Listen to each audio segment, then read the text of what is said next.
Так, всем привет! Я вот на площадке, которую мы закончили 30 ноября, бройлерное производство. Хочу показать себе, как ведет себя вытяжной камин при низких температурах. Вот у него там сочленение, то есть нижняя труба, она камина, она вспененный полиуретан толщиной примерно где-то 5 миллиметров, 5 сантиметров.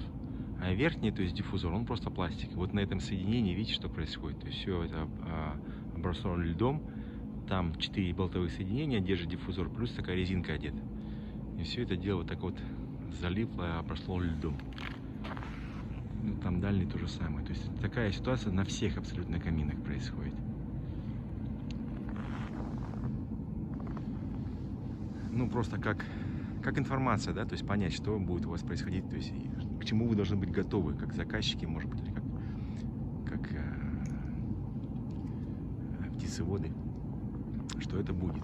Ну и это работает, да, как бы ничему не мешает, то есть вот так все это обледенело дело, ну, работает.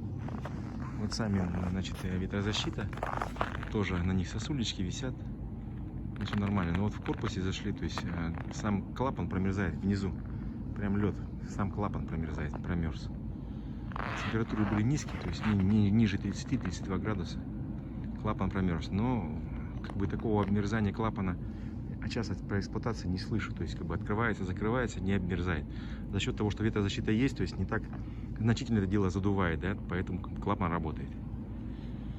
Ну вот такие комментарии по поводу зимней вентиляции в птичках бройлерного производства. 2021 год.